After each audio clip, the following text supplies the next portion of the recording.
I know food is at the center of it because that was what God told me my purpose is. It's just Yeah. like to reach people through food. I just don't know what that looks like. And I'm probably not supposed to know. Yeah. Because if I did, who knows, you know? Oh no. They don't get it, it's okay. We get it. I was like, yes, Lord, come on with the cancellations. Ooh, we going in and not just kidding. I don't know if you know this, but I'm black. Am I good? He's with the best of them. And he's one of my favorite men to cut the emphasize. that entrance sounds like much more than who I actually am. My guest of honor is a flower power free spirit that has a permanent glow. She serves as a coordinator by day and vegan YouTuber, author, and anything food-related content creator by night. Some of her accomplishments include producing the Cooking Up Fresh Greens on a daily cookbook and landing partnerships with the North Texas Food Bank, Coppell Farmers Market, and MKE Fellows. She's been recognized by the Dallas Morning News for recipes and has made many guest appearances on various podcasts. Now she's gracing us with her presence. Today, my guest of honor is a fellow vegan by the name of Ashley Douglas, better known as Frobulous Veggies. How you doing? That sounded real important right there. You are important. We are somebody. You are somebody. Like, y'all really selling it. Yes. Because I'll just be forgetting. Half of that stuff, I was like, girl, you're right. I did do it. Sometimes you need to be reminded, it's okay. You know, let somebody else dig you up real quick. You did that. Yes, I appreciate it. I'm so excited to be on the podcast. I love being on podcasts, like, honest to God. Like, I love it. I love talking. We're happy I'm happy to have you. Like, I love having energetic people on that's like, this is what you do. So that's what's up. I mean, and you've seen it. This is me at this, this is what you get. I don't know how to hide it. I really tried, to be that kid that paid attention in school, and I was always doing everything. Yeah. Now it's paying off for you. Syndrome, I don't know. I had cousins too, so who knows? I just was always the outgoing one. And it's nothing wrong with that. You gotta let that light shine because the people who are kind of introverts need that. Yeah. I call myself a introvert with extrovert tendencies, so I get it. I can be on when I need to be on. No, that's it. No, that's a real thing. That's a real thing. It's called being ambivert. There you go. Oh, I learned something new today. Yes. So it's like you a little bit of both. You can be extroverted when you want to be, or you can just be introverted when you need to refuel and recharge. I'm kind of more like that the older I get. I'm like, it's cute. We could do a Saturday. Mm-hmm. Be like, be there. Who's gonna be there? Right. I socialize all day Saturday to Sunday. I'm in the house. Yes, ma'am. Yes, ma'am. Well, speaking of being inside, tell me how the pandemic has been going for you because we all was stuck inside for a long time. Yes. Honestly, I know this gonna sound so bad, but the pandemic, outside of because I experienced a lot of loss during the pandemic, unfortunately. So I had a lot of that. Outside of what bad things came with the pandemic, a lot of good things happened because you had to self-reflect. You had to kind of pivot. That was my main thing during the whole pandemic is you got to pivot. You got to figure out how to, one, do this whole blogging thing. Like before the pandemic, I was doing cooking demonstrations and, socializing with people. And I'm like, now I'm in the house. Yep. How do I do this? What is this thing called Zoom? I don't know her. Ashley, you should do Zoom class. I'm like, I don't even know how to navigate her. I know Skype. That's it. So it's just really navigating that. It challenged me to teach myself to do different and new things. Like this whole YouTube thing, it was just because of the pandemic. Honestly, I don't think I ever would have actually took the leap to do it if it wasn't for the pandemic. And I love it. Like, I'm like, girl, what took you so long? Like you get to connect with so many people, even outside of just Instagram. You got your Instagram people, but YouTube is a whole nother level of interacting with people, but also it's like hosting your own TV show. It's Yeah, great. because you I are. love it. You are definitely doing Yeah. that. You're producing it. You coming Yeah, up with the hello. concepts. You Hello, starring in it. Like, I mean, hey, all the acts, all of bruh. Give me my writing credits. You know, copyrights. Thank you. That is mine. Yes, no, that's the real thing though. People don't realize that too. Like a lot of times you're your own person coming up with creative ideas, coming up with content, coming up with graphics, coming up like I'm the graphic designer. People don't know that. Like I design all the graphics. And I knew that stuff early on. I low key was like trying to do freelance graphic design and as a business. I had that as a background, but it was a little low key thing that I used to love to do. But just taking all these different things that you learn through life and just putting it all into one thing. That's what the pandemic did for me. It was taking all these different passions and putting it into one thing and focusing my energy on that because I had nothing else to do. So, Yeah. and I was working from home, you know, that was a lovely thing. I love that. Oh God, I don't know what this life is going back into the office. I don't know what that is, but like, I don't want to go. I was so sad. I told my manager that, like, she already knows, and she watches stuff. So, hey, girl, she knows. I'm like, I'm way more productive at home because I can focus.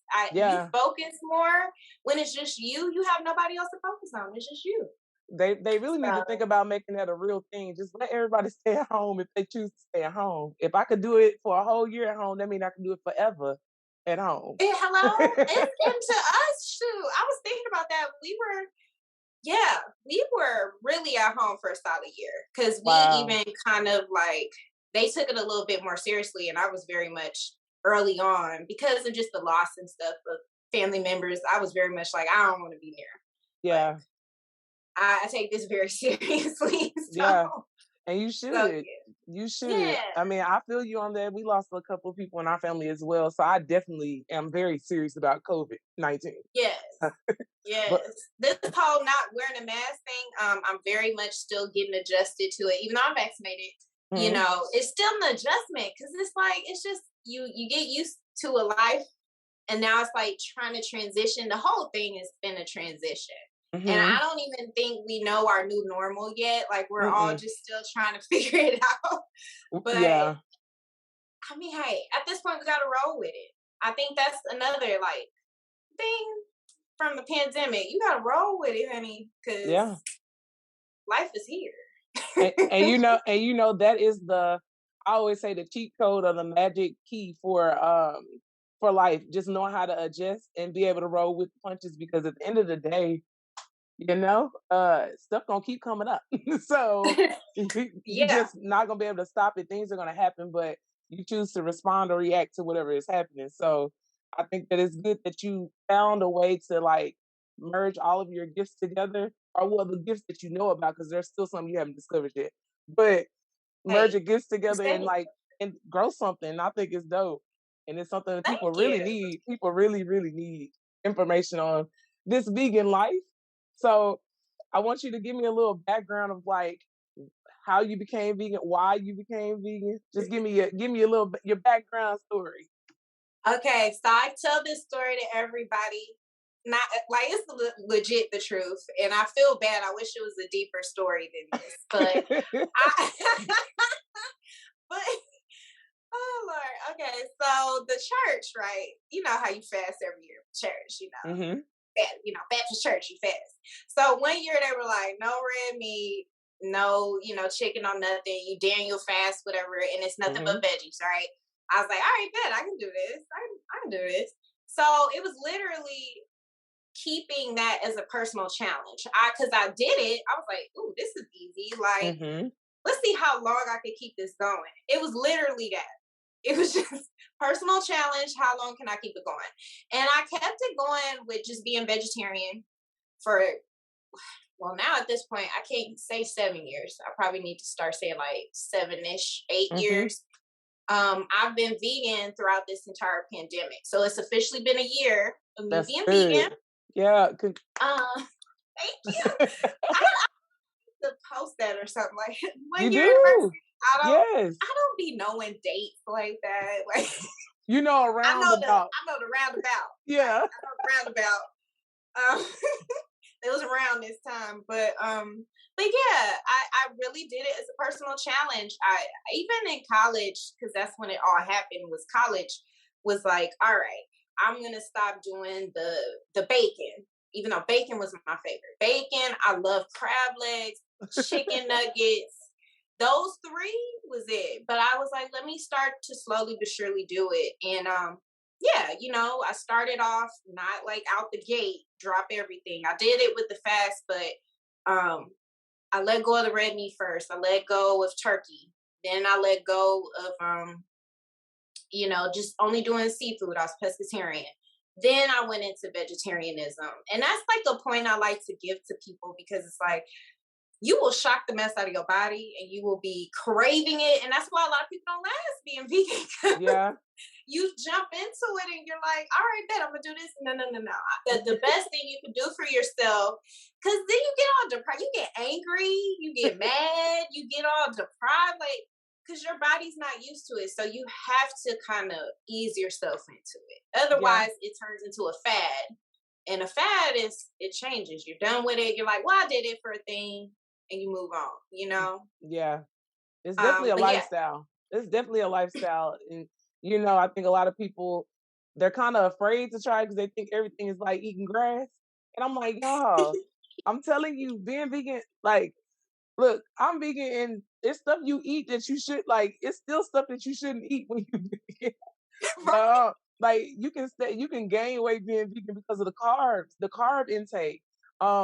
But I do believe that you just need to know your personality. Like, if you're a personality that needs to gradually do it what works best for you. Yes, because that was me. Because I know I be hangry now. And I be having to tell, but it's not like I'm hangry, like, you know, oh, I really want a crab leg. But it's like, you know, your body, you know, if you be craving certain things, if you're a person like that, you gotta know that about yourself. So if you know that it's gonna shock your body if you say no fast food altogether, I mean, you just gotta know that about yourself. But it's true, because I got caught up early, was gaining so much weight being vegetarian. I'm like, how? I worked out 5 times a day. Like, I worked out 5 days a week for an hour. 5 days a week for an hour.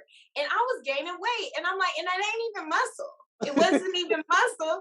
I said, what's going on, doctor? And he said, all those preservatives and those like Amy's frozen stuff, because I would eat that for lunch. And then, you know, I would eat just nothing but like processed foods, you know. I just kept eating processed foods.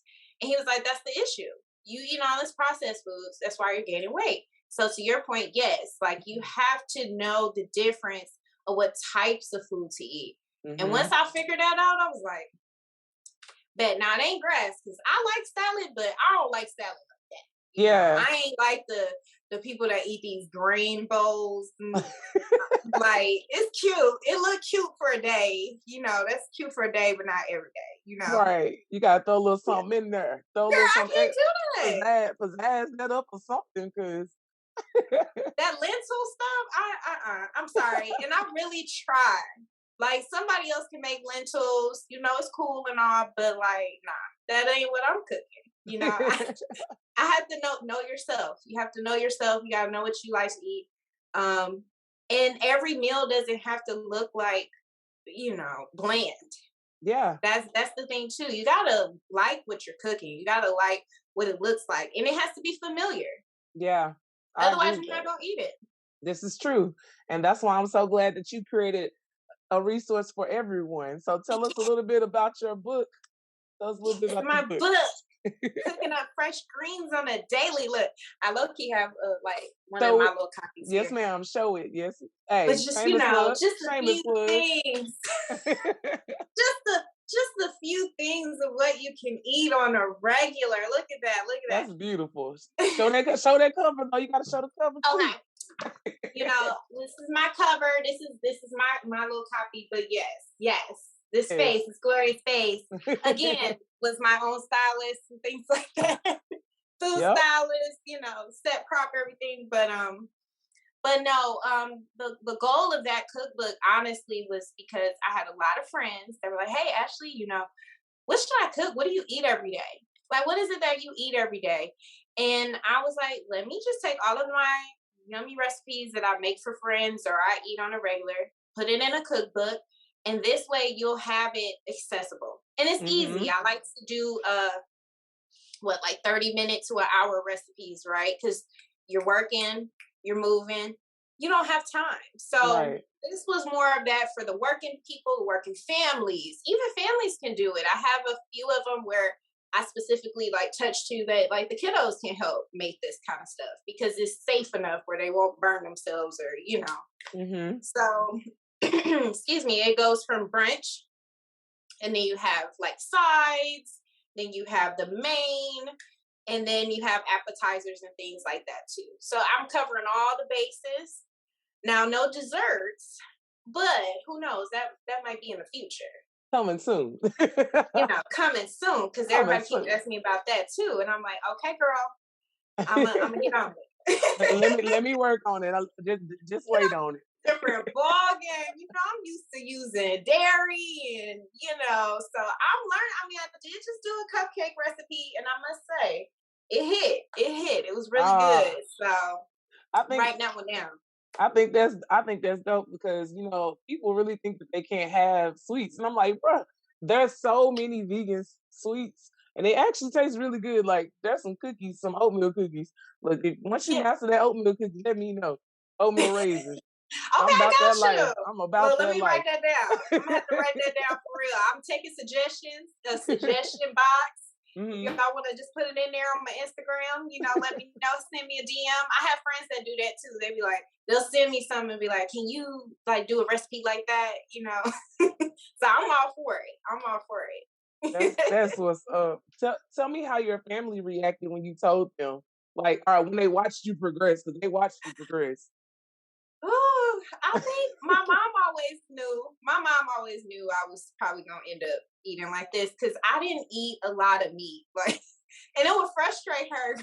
She would buy this. I just remember sometimes being like, a teenager, and she'll like make all this food, and all I would eat was really the sides and like one little piece of meat. And she's like, "Girl, I done cooked all this meat, and it's like eating." And I'm like, yeah, I'm not really a fan, like it's all right. I don't need that much.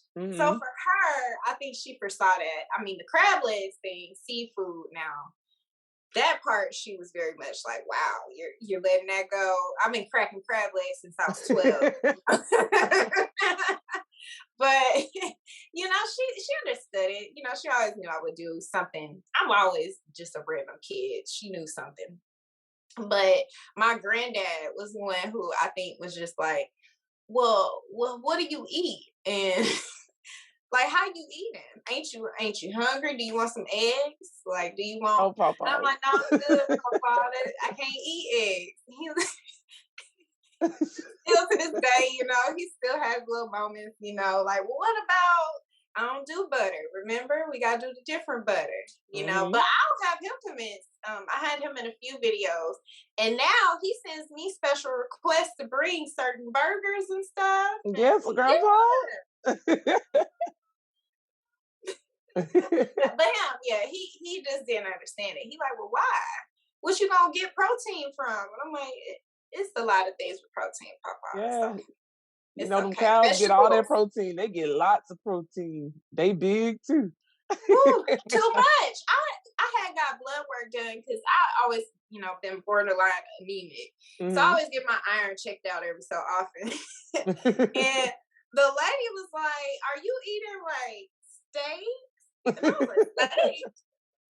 Oh no, I don't eat steak. I'm vegan." They were like, "Well, your iron levels are really high." I was like, "Well, I don't see how that's possible." And I was just telling her all the things I was eating. And she was like, "Oh, well, that's high in iron. Then that all makes sense." I'm like, well, there you go. I'm getting iron, getting protein. Papa, I'm good. I have the record right here. That blood work tells everything. That blood tells everything. Yes. All the truth. Yes, ma'am.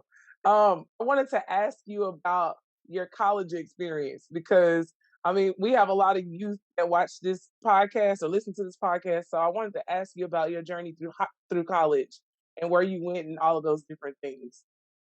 Okay, so shout out to Alabama A&M University. Hey. Go Bulldogs. We just had our homecoming. I wasn't there this year, but I'm gonna be there next year though. 10-year next year. Wow. I know, I feel old every time. Don't feel old. Look, as long as you look like you look, you looking like you look, and you can be as old as you need to be. It don't matter. Okay, be vegan. You can look like this. Okay. Forever. But no, college, you know what? It was completely different because I went on the other side of the map. You know, I'm not from the South. I'm from Milwaukee, Wisconsin. So it was a big deal for all of us to like experience Black colleges. And, you know, like we did the college tour. We like, all right, bet we're going to be around these Black people. We got to do it. It's like what Black people do. So I don't know if that's the same. I want to ask that too, side note later.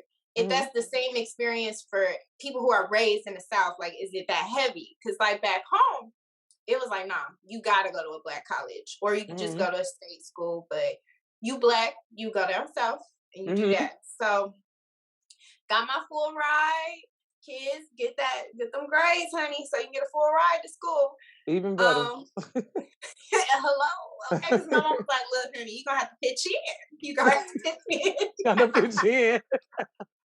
She like, we can only do so much, baby. So let's get these scholarships. Yeah. And went there.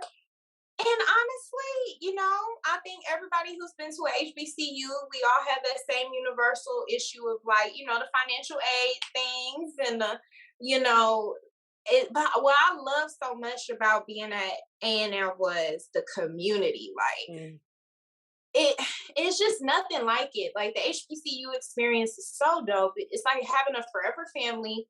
People you'll never know. You probably didn't even know while you were on campus. You run into them and it's like family, you know, at any point in time, no matter what city I'm in, people will see my plates. They'll be like, hey, come on. You know, it's just, I love it and appreciate it now. You know, when you on the struggle bus, you know, you just trying to make grades meet. During school, you know, you working. I was working jobs and interning. So a lot of times I was like really focused, but you really appreciate the experience of like those special memories and those forever friends that you meet. I loved it. Yeah. I don't think I'll change it. I grew up so much, like you can't tell me nothing, you know? You learn how to really get it and do what you got to do, you know? Yeah. But to answer your question though, I feel like it's the reverse. Like, well, I was the first person in my family to ever go to college. So my mom, yeah, my mom was just like, I just want you to choose a school that works for you. And like, my biggest regret is not going to Clark Atlanta. Because I wanted to go to Clark. Got accepted. But financially I could not pay that out of state cost. It was just like, I'm barely able to pay for this and I couldn't afford to go.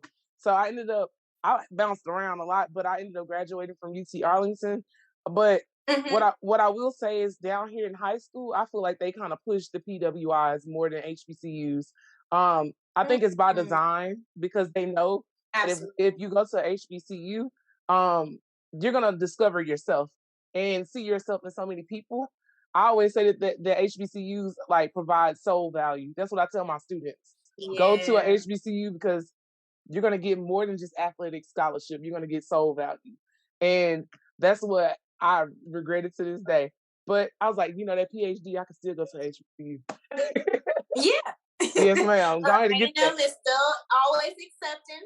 Yes. You know, they do online as well. She's going to recruit me. She'll recruit me right now. You know, listen, I thought about it. I mean, even after I graduated, I'm ready to go, to be honest. I was like, yeah. I ain't trying to owe no more money. I'm ready to go, you know. Yeah. But I thought about that. I thought about going back and getting my master's from there. But I fully agree. I want to go back to that like soul value piece that you said. It's so true because even my professor, it's like I hadn't even had professors that really wanted to see you win so much. Like I've had so many, but like, well, a couple of them have since passed, unfortunately, but they really truly saw something in you and wanted so much greatness for you and like root for you and speak of you in different rooms and, you know, elevate you. And I'm like, wow, they really love you. Like they really do care and they want the best for you. And I think from what I hear, you know, because my mom, she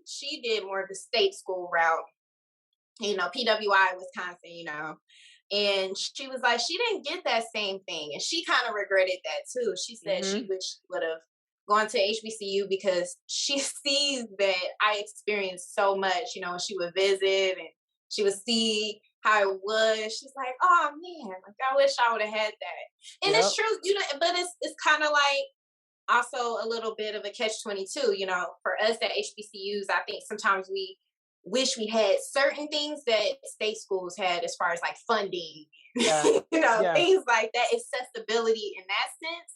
Because I feel like they prepare you HBCU, CU wise, Black people, how to really have to fight and push through corporate America and things like that from the perspective of a Black person. Like they push that a lot, which I appreciate. But I think sometimes access is a little bit easier when you go to a PWI if you have that piece behind you. Like if I would have went to UW-Madison, I think the access would have been a little bit easier because I have the UW-Madison. Yeah. Which, it's catch-22. It's crazy. It's just like you got to make the best of wherever you go. Like I was lucky enough to be at a school that was like, I call it the International School of Students because there were so many different types of people. I really don't look at it like a PWI because it was like you got Middle Eastern people, you got everybody. So that's the beautiful part about going to school, just in general, to be exposed to all those different people. Yeah, I agree. I'm going to y'all campus because I used to work out there, out that way, and it's beautiful. It's so nice. I love the Starbucks out there. It's great. The Starbucks. It's nice out there, but I did want to say though, I think it's interesting. You were going to go to Clark. I was going to go to Clark Atlanta. Oh. And I was going to go on a fashion scholarship. Wow. And I just last minute decided not to do it because I wanted to do a double major. And some of my things transferred over to A&M better. So I wanted to throw that out like, girl, I was almost there with you. You know, we was going to be out there. Like, look. We was gonna be out there. One of my students, the full slap. When I you know, on the tour, we probably wouldn't have been vegan there. Nah, I would not. I was not vegan in college, baby. Me neither. I was eating all the things. All of it. Who gonna pass it up? Man, all that barbecue. Yeah, and that's the one thing. Look, when I went vegan, I was like, when I told God, I was like, I don't want to go vegan. I love barbecue. Like, I'm from Texas. What do you mean go vegan? Best decision. No, I know that's hard for y'all. I know that's hard for y'all because moving here, I'm like, if it ain't a brisket, if it ain't ribs, baby, pulled pork sandwiches. I'm like, that is really Texas. And I feel that for y'all. I feel y'all. Them steaks, them steaks. Yeah. And you gotta do it right. And you gotta do it right. Because I done seen it. They ain't do it right. It's like you're getting talked about. Take it back, please. Take it back. That ain't it. So if you don't mind me asking, what was your major at A&T? Okay. I was a marketing major. Makes sense.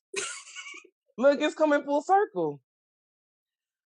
Almost was an accounting major. I'm gonna throw that out there because I was always good with numbers and finance and all of that. So my professors wanted me to do accounting. I said no, it was boring. And looking at it, I could use that accounting money. Right about now. Also, I was good at IT. So my I used to tutor management information systems. You know, boring, right? But again, missed opportunity on the money. I should have listened to my professor, you know. Well, look, I was, tutoring anyway. He liked to tutor anyway. Like, just do it. And I'm like, nah, it's boring, Look at me now. But no, marketing is cool. Marketing is cool. Let me not talk about it. the thing about that, though, is once you get everything going the way you want it to go, you can make that salary in a month. So you didn't miss an opportunity. You got exposure. So it is what Hey, it is. But you can literally make what they make in a month, depending on true. what's going on. So That is true. That is true. You know, I always say everything happens for a reason and everything is aligned purposely how it's supposed to flow. So absolutely. I wholeheartedly I agree mean, with that. I was in different jobs. I promise you, my job trajectory. If you look at the levels and areas I was in, you would never think I would be where I am now. You know. Yeah. It be like that sometimes. Like God will let you like drop down in certain spaces just to get you whatever you need to get, and then he'll teleport you right on up out of there. Know where you Yes. supposed to go next. So with you being around so many different people at those jobs, I'm sure you kind of developed like your non-negotiables when it comes to interacting with people. So can you tell me like what your 5 non-negotiables are when it comes to dealing with people, friendships, and relationships? Oh, child. Thank God for therapy and self-reflection. I'm a big advocate for therapy only so you can have self-awareness of who you are and how to be a better human. Yeah. So I strongly advocate people should do therapy for that. Because I now know that number one, you have to set boundaries. Yeah. You have to set boundaries. And I didn't always do that at work because I always felt I couldn't, because you either feel like, oh, I can't because I might lose my job, or like I might make my manager mad, or da da da. No, you have to, because you have to live. Mm-hmm. You have to live your life. You have to say at 5 o'clock I'm logging off. You know, you have to. Just so you can have your sanity. So that honestly is number one, is the boundaries. Like you have to respect the boundary. For me, I will do everything in my capacity in the time frame I have, but you have to respect my boundary. That's number one. Number two, set your preferences early as far as communication. So for me, I might say email might be a better way to communicate, or pinging on the computer. Phone calls is literally the last resort for me unless you really have to talk. I don't want to talk to you. I don't like talking like that. I mean, I like talking to people I like. Yeah. You know, I like talking to people, you know, even like my manager and things. I like to talk about fun stuff, but I don't always like to talk about work stuff, you know? So just line it up for me in an email so that I know what I need to tackle, da da da. But obviously you have to respect other people's forms of communication. So for me, it's just respecting that communication forms. Ooh, it's hard to do 5 because boundaries cover so much. If you don't have 5, it's okay. If you don't have 5, it's Yeah, okay. yeah, it's just, but mostly that, and then just knowing your limitations, what your capacity is. Like for me, if I'm at capacity, don't go over my capacity. Like you have to just be respectful of that, like, and communicating that to your managers. And of course, you know, this is also speaking from a person who's an overachiever, who works really hard, whose managers knows that I will go over and beyond. So you have to set that precedence with people, right?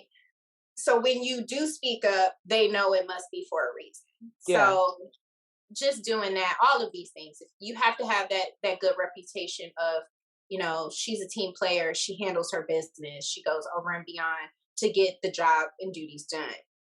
I think in that then grants you these ways of being able to set these precedents, like, these are my non-negotiables. I think that would be the best thing, but also too, advocating for salary is not a bad thing, you know? Yeah. I've always been that person, like, look, if this no longer serves me and I'm doing all of these things over and beyond, advocate for your salary. Or move to another position. I'm gonna need them coins. Yeah. Run me. Okay? Like, I no longer focus on money like I used to when I was younger. I was very money focused when I was younger, and that becomes unhealthy, right? You shouldn't be thinking about your dollars every hour on the hour. It should not be that. In commission sales, you do that, and it's unhealthy to me personally. I don't like that. But yeah, but you should be compensated fairly for what you do. Absolutely. Absolutely. Well, I think you definitely should be compensated, and they wrote the job description. So if you do what's in the job description, they cannot be upset about what you're asking for. So And if especially if you you go have comp. outside the scope, if you go Mhm. outside the scope of your duties and you're doing over and beyond those said duties, then absolutely. Yeah, yeah. Oh, honey.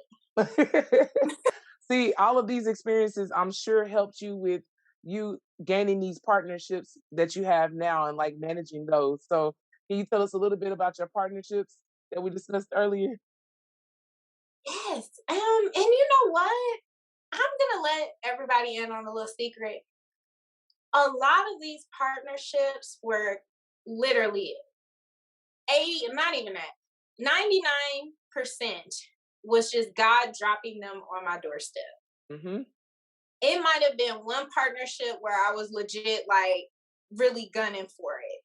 But like all of these opportunities were just God sent things that he divinely set up, where you meet a person that then speaks about you in spaces you didn't even know about, and they connect you with this person, and that's how that happens. Mm-hmm.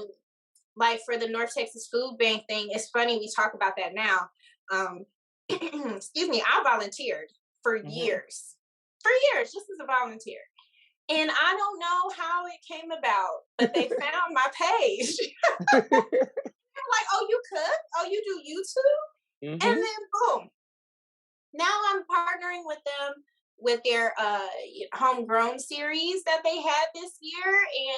And I still have a good relationship with well, I'm not gonna give names, but with Yeah, the community, don't give social names. media person. Yeah, I was just talking to her about another thing, potentially, and that's one thing too. I do want to always share with even college students, adults.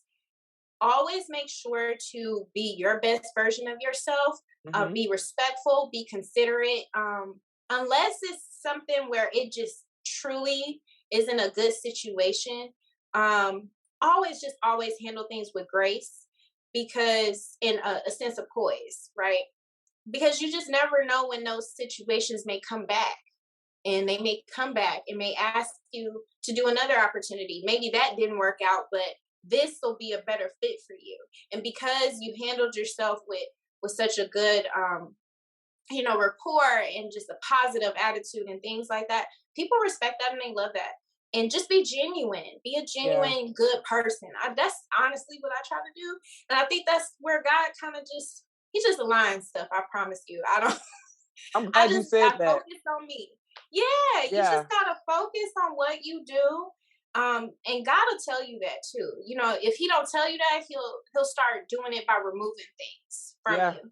Yeah. To focus on what you need to focus on. And in the midst of that focus and you not getting why you only can do this one thing, he's setting things up all amidst around you. You don't see it, and the next thing you know, boom, opportunity. Yeah. And the question is, were you working on your craft in obscurity while he was preparing? Because when you come out of it, you're gonna want to be ready. Like, come on, to gather all those opportunities. I'm very you better glad that say you a said sermon that. today. You better, but that is a word, and I'm happy that you said that, because that is true. And a lot of times it's like I have to now think like, all right, bet. So when God, let me say that again. Yeah, when God blesses me to be on Food Network, what is it that you've been doing to prepare yourself for Food Network? Mm-hmm. Right? All this YouTube stuff, every episode I treat it as if I'm on Food Network. So that way when I get there, you're already there. You're Mm-hmm. ready for it. You're ready for these things. When you do live events, when you do interviews, that is God preparing you for what you're trying to work towards, So yeah, I think that's great. You have to do that. Be willing to learn. Be open to you not getting your way. Yep. A lot of times. Ooh, I don't want my way anyway. I want it his way, because my way is not even good enough. So I would rather have his way. And even if you think it's good enough, it's better. His way is better. Always better. I had to learn that too. I'm like, but God, like, I could do this right now. Like, I'm there. I'm ready for it. And he like, girl, you don't even know what you you don't even know what job you want to do. You already plotting and you planning to go over here and elevate here. Like you're not even stable enough to even think this through in your own thought and mindset. Like it's very amazing. I mean, I know he laughs at me often. Like, girl, yes, girl, calm down, calm down, girl. I got you, but calm down. Simmer down. Now, so tell me what role spirituality plays in your life. Like, what role does God play in your life? God, okay, this is a funny joke. I showed this to my teammates. Literally have at 1:00 p.m. where it's time to pray.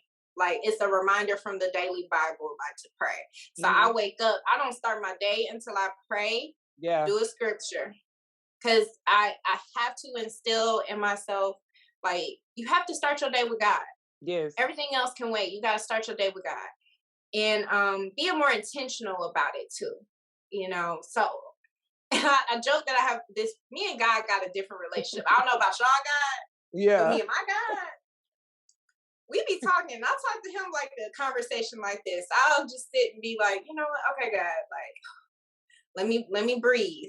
Okay, let me be quiet before I say something I don't need to say. Like, I really do talk to God to help me through situations. And I promise you, it's amazing how he shifts things. Like, I don't do anything major in my life without praying about it. I have to get clearance from God. Because if he don't clear it, or if it's unclear, then I feel like it's a setup. Then I feel like, I don't know about it. It ain't plain. When it just feels effortless and just plain, like, it's God. But if it's confusion and things, then you don't need to move on it. Maybe I need to sit for a minute. And I promise you, each time he's like, he's right. It's like, girl, see, that would have been a mess. A hot you would have been real pissed. a hot mess, because God definitely does not work in confusion. Like, I mean, he doesn't communicate confusion to you. So it's definitely true that he will lay it out. It's going to look clear for a second. You better go. Like, when he tell you to go, just move.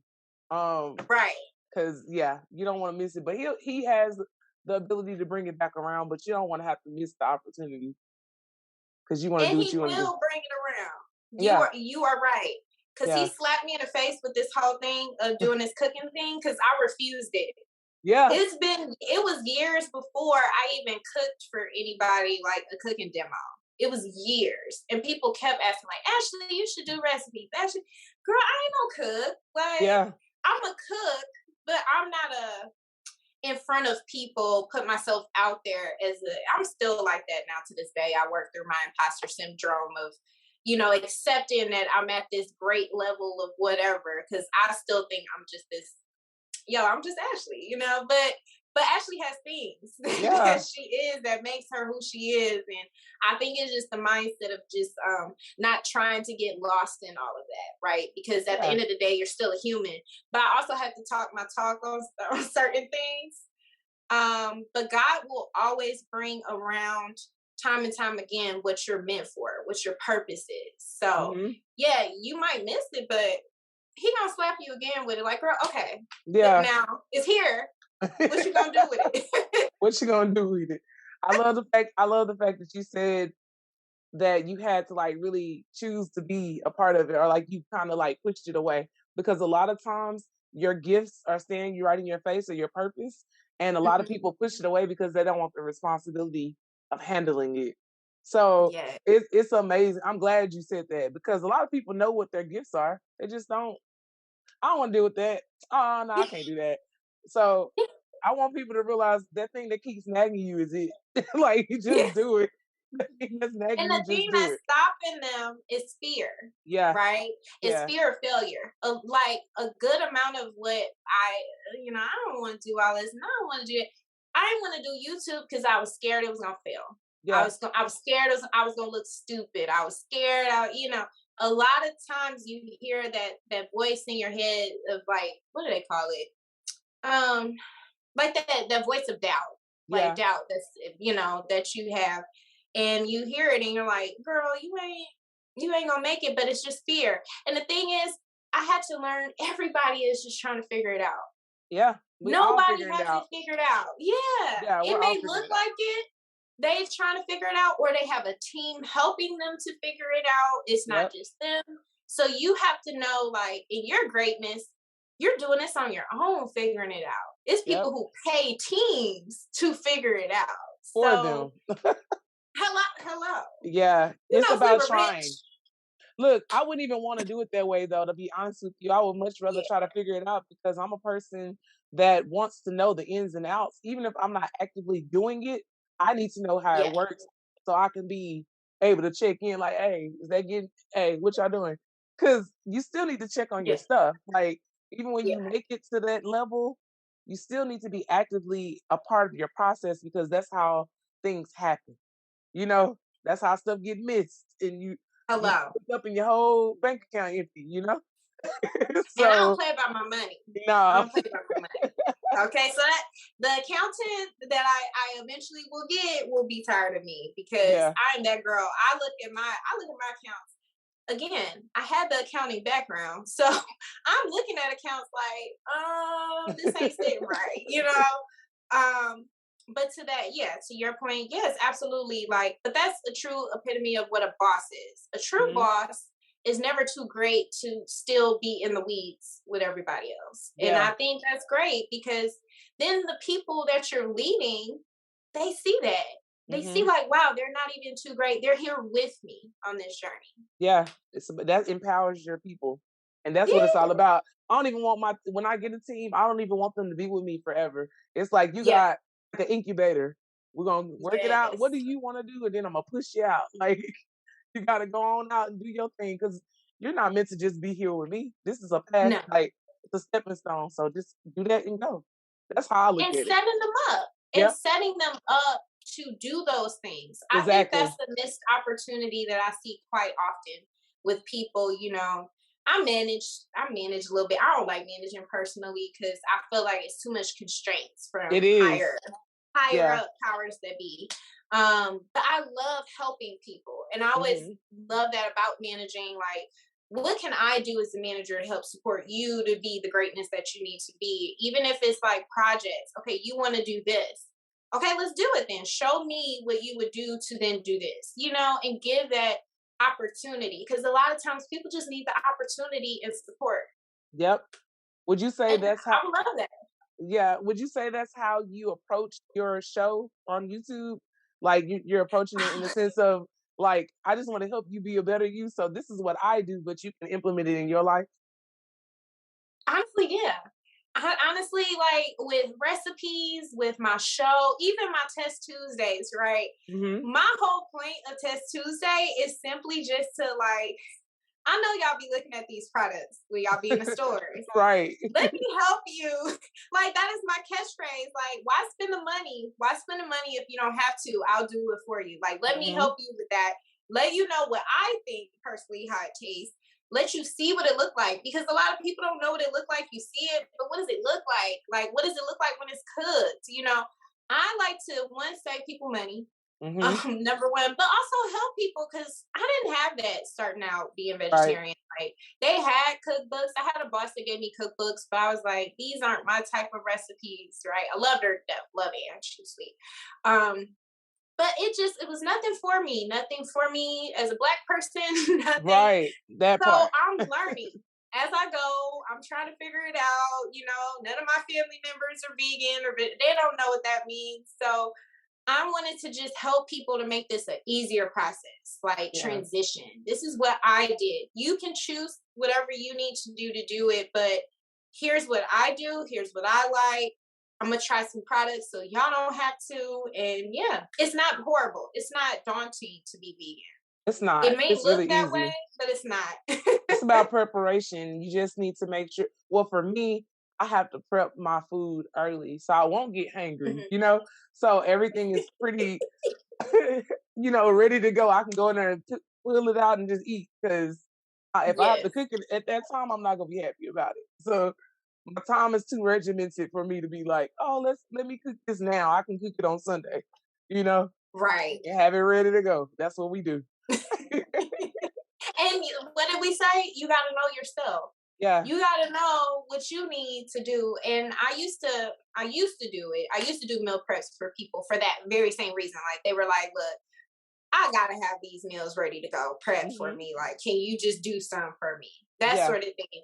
I used to do that, but I think maybe cooking meal preps just maybe burned me out. And working from home is so convenient, you know. When I used to work from home, I'm like, oh, well, just make me something, you know, all leisurely. But now that I'm back in the office, I'm gonna have to go back into that because it's a struggle. So I have to think. Who wants to think all the time? I don't want to think. Once I shut it off, I shut it off. But you mentioned that you would like to be on the Food Network. Are there any other major goals that you want to just put on out there real quick?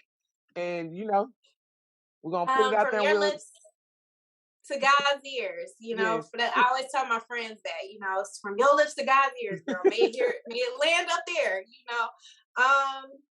Like, I mean, really, truly being on Food Network or the Cooking Channel, just because as a kid, I used to watch that all the time. And I would always like Ina Gardner and, you know, Nigella and, oh my goodness, Sunny Anderson is like my favorite person ever. And she, oh my gosh, she responded to one of my my like comments under her post. Like, I did a post or whatever. She actually responded and I died. I screenshot it. So one day I just want to do that. I want to be able to do an episode with her. That would literally make my life so God. That would just really be great.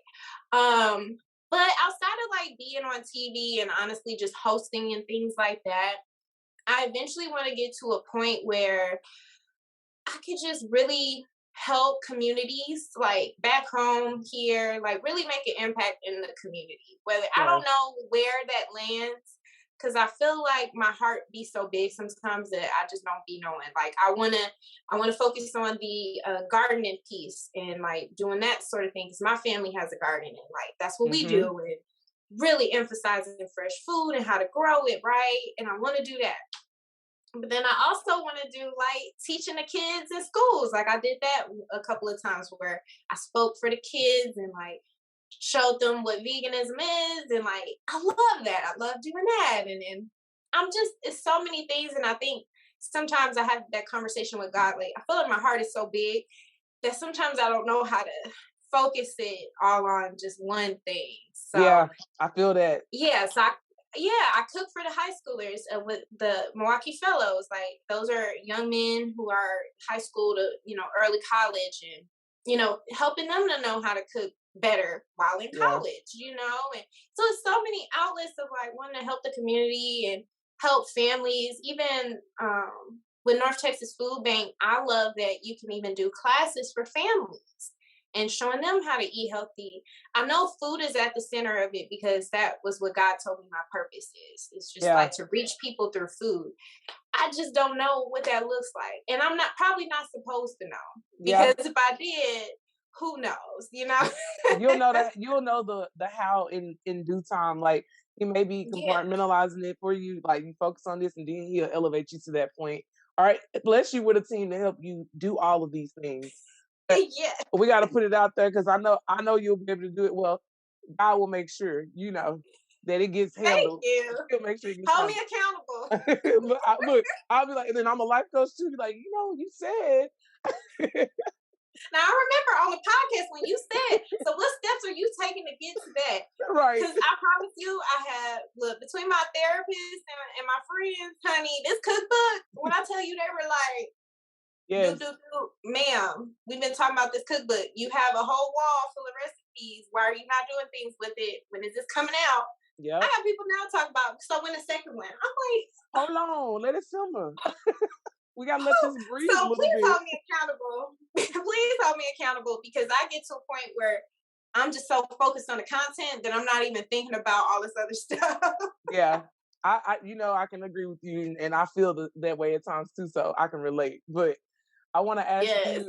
I want to ask you. So what is your definition of success and happiness? Ooh, you gave me a real one that I have to really, you know. Because I play around with that one all the time, because sometimes I think success can be just accomplishing all of your goals that you set for yourself, right? That should be what success is. Success should be that you're still in the game.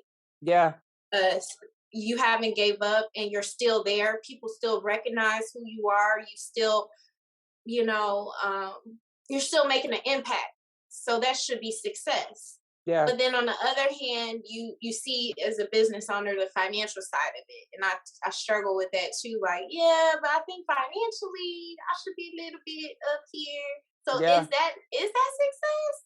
You know, so sometimes I'm teetering between it, but I try to focus on the fact of you're making an impact, and that's what success should be. You're touching so many lives, so many people you don't even realize. Like, I'll randomly get DMs or even just messages on YouTube of people that said, hey, I've been watching you for a couple of weeks now, and I finally decided to subscribe. Like, I really love your show. You bring so much great energy. Like, you really make my day. And then I'm like, girl, this is success. That is what this is all about.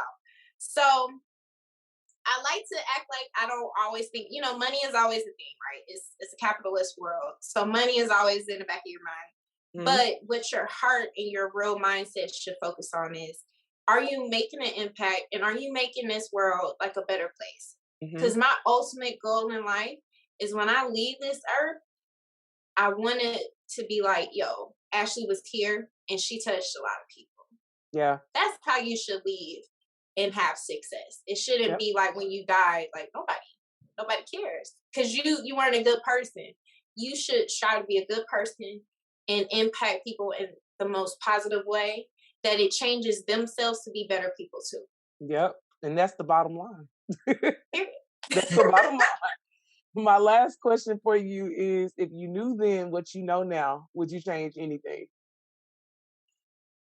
She's like, I'm like, oh, because you say these real ones for the end, and I'm like, oh, you know what?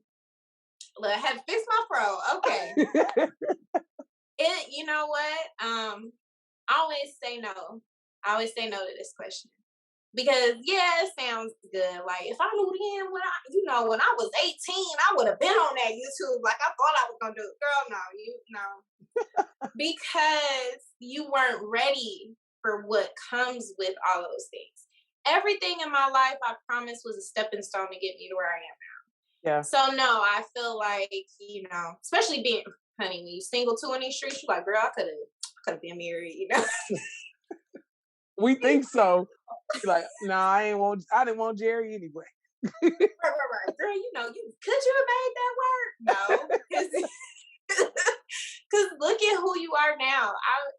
Even as simple as like the woman and the things that I went through last year, look at how better of a human I am now because of even all the things I did last year. I'm more better off now because of that.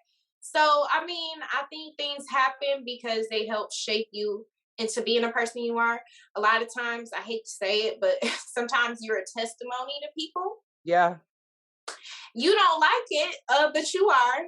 God uses you to be relatable to people, because if you haven't been through things, it was a sermon I heard that from. Like, if you haven't been through things in life, well, how are people gonna be able to relate to you? Yeah. So that's the thing. But I wouldn't change it because I think I have a really dope circle, and I have a really dope just outlook on life right now. I'm in a place where I'm like, yo, I like it here. Yeah.